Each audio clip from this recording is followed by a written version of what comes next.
Yo, what's up guys? Today we are back in the Nightbird. It's been a little bit since I've flown one of these things out, but recently DICE have apparently made changes to the miniguns. The changes were not on the patch notes anywhere I could see, but I've only just flown a little bit, and I can definitely confirm that the miniguns are feeling a lot stronger after this update. So we're going to push as hard as we can and see how many kills we can get in this round. Just starting out by pushing both air vehicles. 2 Nightbirds. Not too worried about versing 2 Nightbirds in like a 2v1, unless I recognize one of the pilots, and then it's pretty much GG, but I didn't in this case. I'm also just playing around with the camera. They've definitely changed the camera on the Nightbird. It's kind of more like Battlefield 4, but it's not quite there either. But I think I like the camera a lot more. It stays horizontal all the time, and then your heli moves relative to that, so you can kind of get a better feeling of what the helicopter is doing. But it did take a little bit to adapt to. Anyways, checking out the bridge area. Sometimes the bridge is just ripe with enemies, but doesn't look like it here. We'll use this pillar to dodge a potential missile and then duck down below radar to evade it. Below radar is definitely a bit underutilized. I see a lot of pilots staying up pretty high. You definitely want to use below radar when you can. You can get, let's say, it saves you 10 seconds. You could probably get 2 or 3 kills in 10 seconds in the right situation. Anyways, we'll see if we can get this transport helicopter. I mean, Gunship. They actually renamed the transport helicopter in this update to the Gunship. I'm just going to talk about this for a second because I can't believe they've done this. So the transport helicopter has been the strongest air vehicle ever since launch. It hasn't really been close if you have a decent team in the transport. I don't really use it myself, but I have done a few runs in it and put up some decent scores. But the transport, yeah, it's been the strongest for sure. Anyways, in a podcast a little while ago, they were talking about potentially removing all the explosive weapons and making it fit the role of a transport a lot better. And this was met by really, really good feedback from the community. Everyone was very happy to hear this, and that was perceived to be the right direction. Anyways, fast forward to this update. They haven't done anything, no nerfs to the transport or anything like that. And they've just renamed the category, so now it is a gunship. So basically, they've just moved the goalposts, really. They've just changed the description of the vehicle to what it actually is, rather than changing the vehicle to what the description says it should be. So, very lazy from DICE, but I do understand why they would change a few letters rather than going through and rebalancing something. So, it is what it is. I guess we can't complain about transports anymore. I mean, gunships. We can't complain about gunships anymore.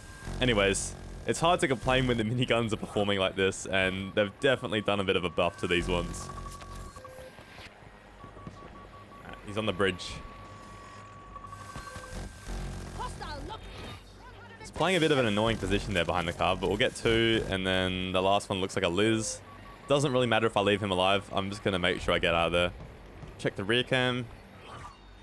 Rear cam is a bit underutilized in the heli as well. That's actually quite good. Anyways, got the flares back so we can do a little bit more farming, but I'm not really a big fan of all the Liz activity out there, so I'm going to move away from it. This area looks hot enough to get some kills. And currently, in this state, I'm actually going to say I reckon the Nightbird is too strong. I try to fly pretty much all the air vehicles in 2042. The stealth heli doesn't really get much use, but I use the attack heli a decent little bit. Use the jet quite a lot, and I use the Nightbird the most. And the Nightbird is definitely being used the most because it is just the most adaptable. It is very satisfying for sure, but it is extremely strong right now. And in my opinion, it is doing more than it needs to do. In terms of how they should change it, I am not sure. I don't know how they should change it.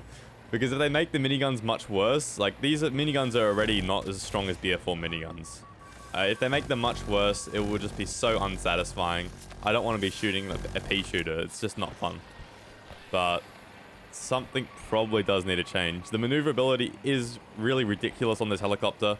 But then again, the counters are quite maneuverable like Liz. So, and the recoil is very fast as well. It's just, I'm pretty much done giving balance suggestions for this game because they keep on making it harder and harder for themselves. So that one's for DICE to figure out, but I do think the Nightbird is far and away the best air vehicle in the game right now. They did also buff the jets. The pods are a decent bit better at the moment, but even considering that, a single good Liz will pretty much shut down a jet. You can't say the same about the Nightbird.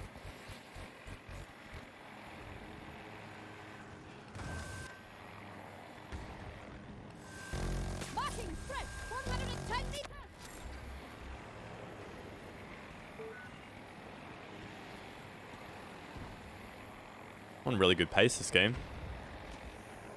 It's like world record pace. Multiple troops on the ground. 40 meters away from your position.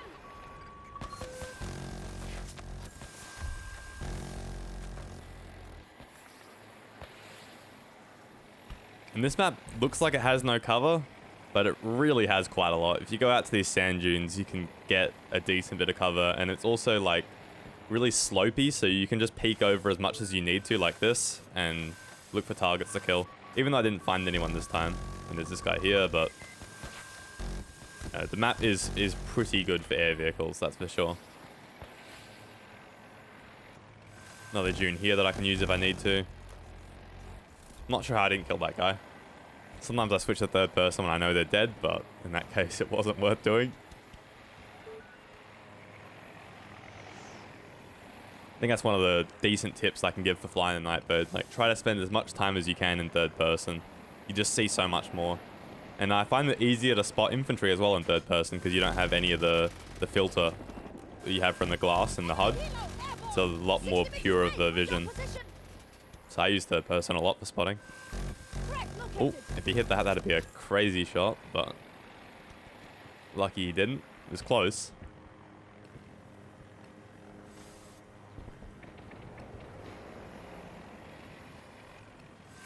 Marking data. Around 90 meters from your position.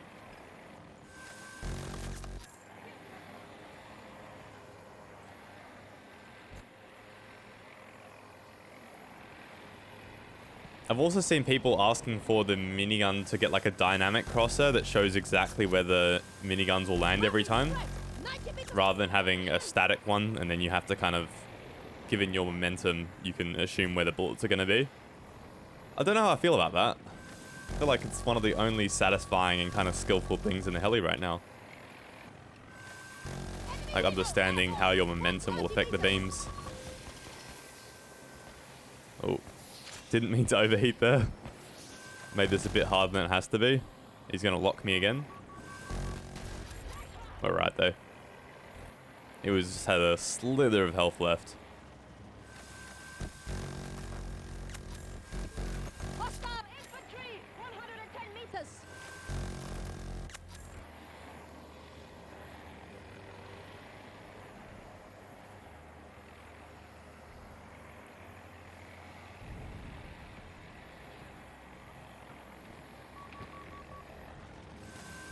Maybe I should check out the other side of the map. I've been spending most of my game on this side, but this is usually where it's at. Hostile located, around 50 meters from your position.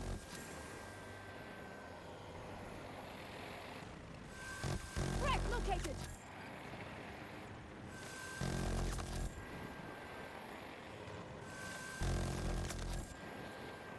Still a bit more to be had here. Maybe. Marking danger, 90 meters from your position.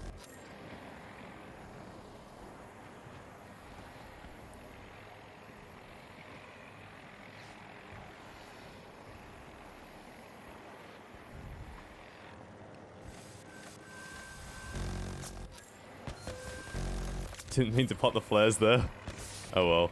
There hasn't been many lock-ons lately, so I think we'll be alright. Can go under radar for all the vehicle-based locks and then try to line of sight other things. I'm just having a look at the air vehicle situation, see what the fight's kind of doing. We'll head this way though. Not really many targets out there. Enemy soldier marked, 110 meters. A quick work of those two. Use the pillar to dodge the missile. Yep. Dodging missiles in this game has definitely got a lot easier since they added the direction indicator all the time ago. Back in older games, you didn't actually get that, so you had to kind of watch the missile itself. In this, you get a giant, like for me, it's yellow indicator showing exactly where it is. You can definitely use cover a lot more. Tango on my mark, 110 meters away. I'm keeping the minigun spinned up here as well, just to see if I can find the target and instantly beam them. Not too much luck though. A few here though. Playing with different angles as well. Oh, there's a helicopter here. He has to die first. See if he bails. Nah. He's gonna Marking enemy helo. fly until he dies. With your position.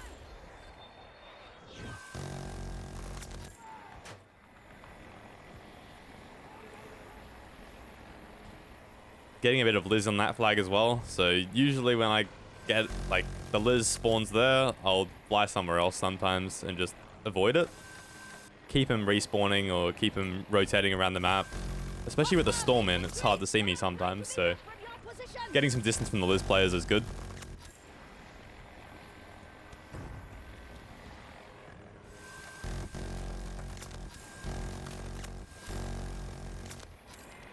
And this flag Enemy has soldier marked. got plenty of people on it. 5 meters. Clean these all up.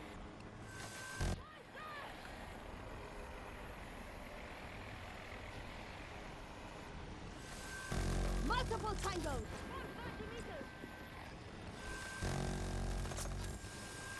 Trouble.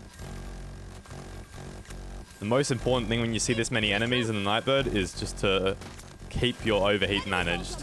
Do not overheat the cannons. As soon as you do that, your kills just stop coming in, so The hostile. just making sure to burst, even if it takes me a while to kill some people. It's okay to miss a bit. Marking There's tango. an unlimited supply of targets, as long as we don't overheat. Oh, yeah.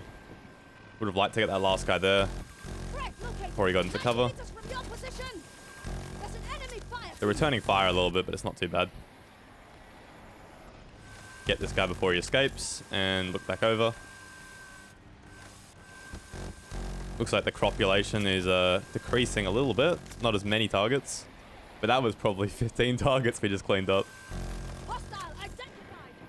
And there isn't really another vehicle you can do that as efficiently with as the Nightbird. Certainly not the jet, not the attack helicopter. Stealth helicopter, yes, it's possible, but definitely not as effortless as the Nightbird in my opinion. And I've flown both to a Enemy soldier decent marked. level. 40 meters from your position. And that's how the streak's gonna end though. That's a crazy shot. I think we'll call it there. So that's probably the fastest 100 kill streak I've ever got. If you are confused as to whether the miniguns have got buffed or not, I believe that is very, very concrete proof.